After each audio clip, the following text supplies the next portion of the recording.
ഞാൻ 28 വർഷം മാതാമൃതാനന്ദമയി മഠത്തിലെ അന്തേവാസിയായിരുന്നു.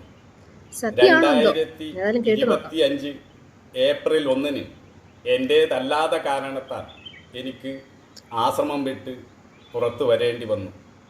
2024 മെയ് 30 രാത്രി 12:15 മുതൽ 12:37 വരെ ഞാൻ ഫോണിലൂടെ ചില വാദപ്രതിവാദങ്ങൾ നടത്തിയിരുന്നു. അതിൽ ഒരു കാര്യം ഞാനിവിടെ വിശദീകരിക്കാം. അതായത് ആശ്രമത്തിലെ ബ്രഹ്മചാരിണികളുടെ മാതാപിതാക്കൾ മരിച്ചിട്ട് അവരുടെ അന്ത്യകർമ്മത്തിന് പോകുമ്പോൾ ഒരു 10,000 രൂപയെങ്കിലും കൊടുക്കണം എന്നായിരുന്നു ഞാൻ അമ്മയോട് പറഞ്ഞത്. അത് കാരണമാണ് അമ്മ രാത്രി എന്നെ ഫോൺ വിളിച്ചത്. അപ്പോൾ അമ്മ ഫോൺ വിളിച്ച് പറഞ്ഞ കാര്യം ഇതാണ്: അങ്ങനെ ബ്രഹ്മചാരികൾക്ക് ആശ്രമത്തിൽ നിന്നും പൈസ കൊടുക്കാൻ നിയമമില്ല.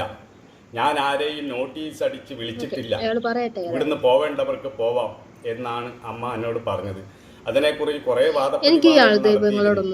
പിന്നെ ഒരു വർഷക്കാലത്തോളം ഏകദേശം 9-10 മാസത്തോളം എന്നെ പല രീതിയിലും പീഡിപ്പിച്ചുകൊണ്ടിരുന്നു. ഈ കാര്യങ്ങളെല്ലാം ആശ്രമത്തിലെ അന്തേവാസികൾക്ക് എല്ലാവർക്കും അറിയാവുന്നതാണ്. നമുക്ക് നോക്കാം ഇതൊക്കെ ഉള്ള കാര്യമാണോ ഇല്ലാത്ത കാര്യങ്ങളാണോ, ഇപ്പം ഏതാ എന്താ എന്നൊക്കെ നമുക്ക് വിശ്വസിക്കാൻ പറ്റാത്ത കാലമായിക്കൊണ്ടിരിക്കുകയാണ്. എന്നെ ഇവിടുന്ന് ശരിക്കും നടക്കുന്നതാണോ, ഒരുപാട് വിഷയങ്ങൾ വരുന്നുണ്ട്.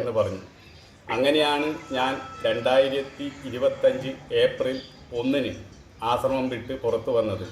ഞാൻ ആശ്രമം വിട്ട് പുറത്തു വന്നതിൻ്റെ അടുത്ത ദിവസം എൻ്റെ പേരിലുണ്ടായിരുന്ന കാലാവധി തികയാതെ ഫിക്സഡ് ഡിപ്പോസിറ്റ് ബാങ്കുമായി ഒത്ത് ആശ്രമം എടുത്തു.